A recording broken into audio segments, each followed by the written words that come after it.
بسم اللہ الرحمن الرحیم۔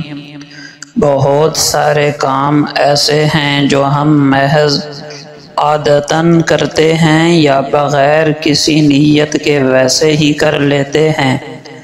اس کا نقصان یہ ہے کہ ان اعمال کا اثر خود ہمارے اوپر بھی نہیں پڑتا۔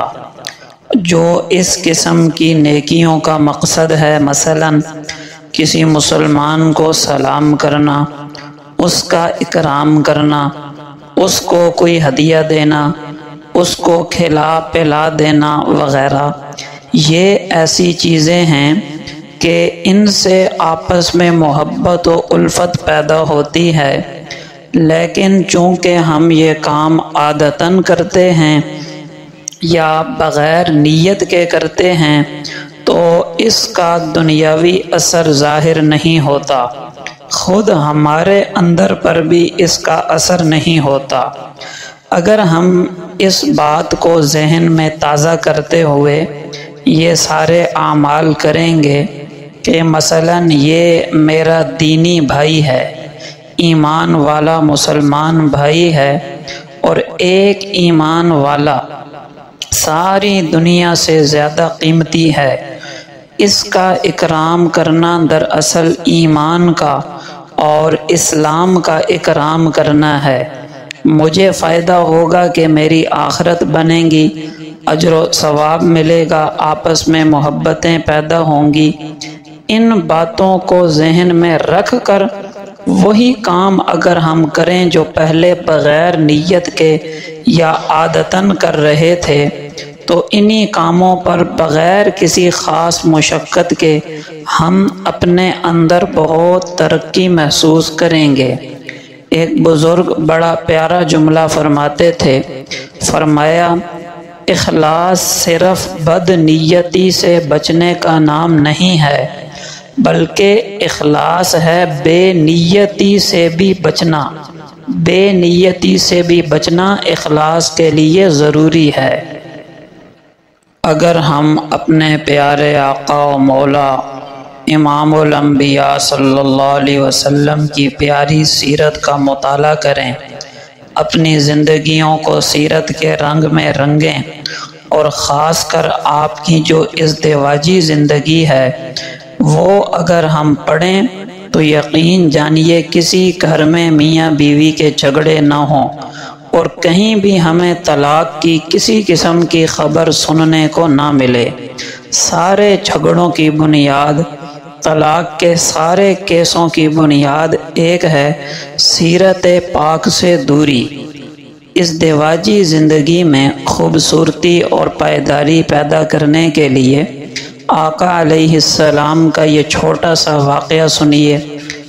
ایک مرتبہ آپ صلی اللہ علیہ وسلم گھر تشریف لائے، کیا دیکھا کہ صحن میں ام المؤمنین سیدہ عائشہ صدیقہ رضی اللہ عنہا پیالے سے پانی پی رہی ہیں۔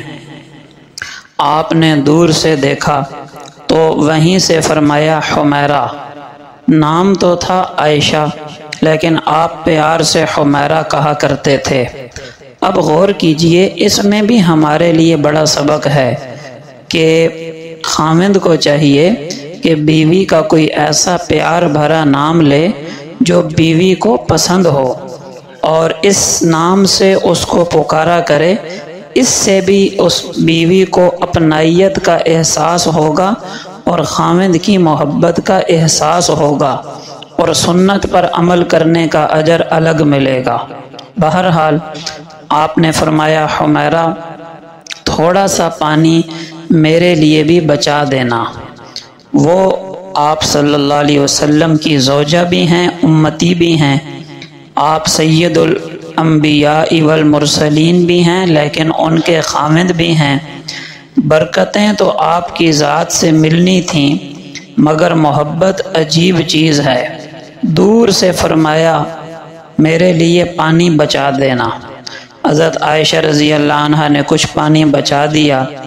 جب آپ تشریف لائے تو اپنی زوجہ کا بچا ہوا پانی پینا چاہا، لیکن اچانک رک گئے۔ فرمایا، اے حمیرہ، تم نے اس پیالے پر کس جگہ ہونٹ لگا کر پانی پیا تھا؟ حضرت عائشہ رضی اللہ عنہا نے نشاندہی فرما دی۔ حدیث پاک میں آتا ہے کہ آپ صلی اللہ علیہ وسلم نے پیالے کا رخ پھیرا اور اس جگہ سے اپنے لب مبارک لگا کر پانی نوش فرمایا جہاں سے حضرت عائشہ رضی اللہ عنہا نے نوش فرمایا تھا۔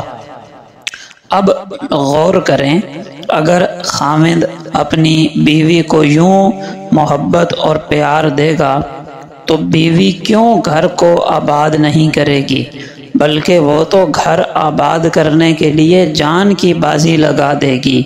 محبت کا جواب محبت سے اور وفاؤں کا جواب وفاؤں سے دے گی۔ یہ ہے اسلام کا ازدواجی زندگی کا تصور۔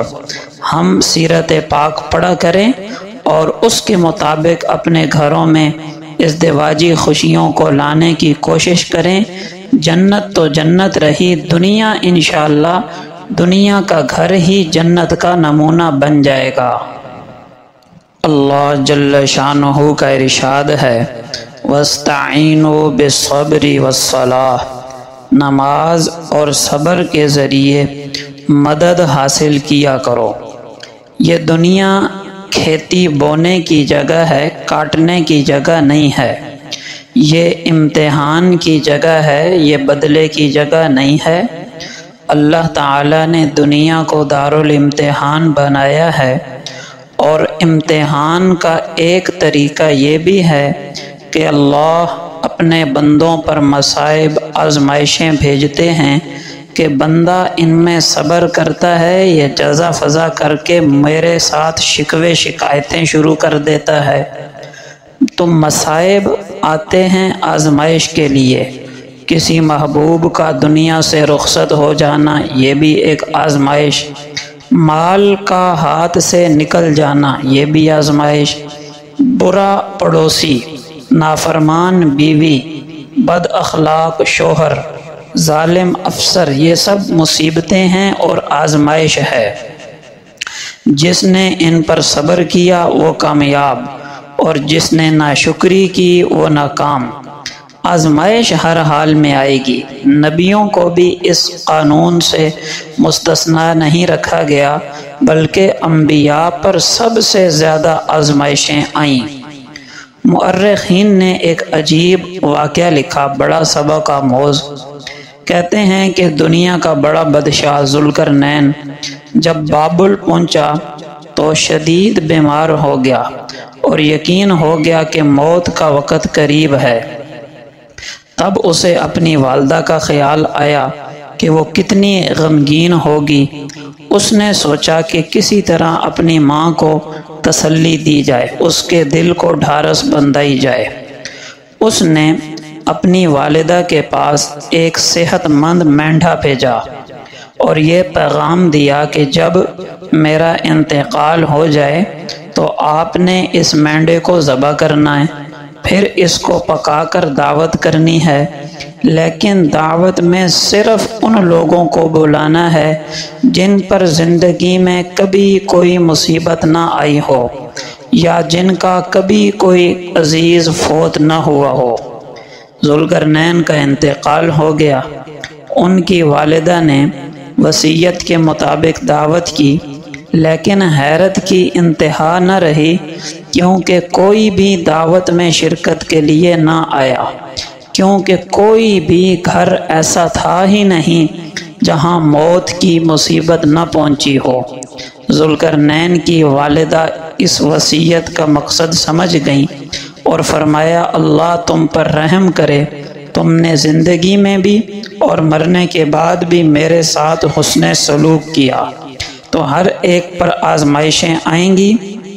کامیاب وہی ہے جو ان کو اللہ کی طرف سے آزمائش سمجھ کر اللہ سے گلہ شکوہ نہ کرے، ہر حال میں اللہ سے راضی رہے۔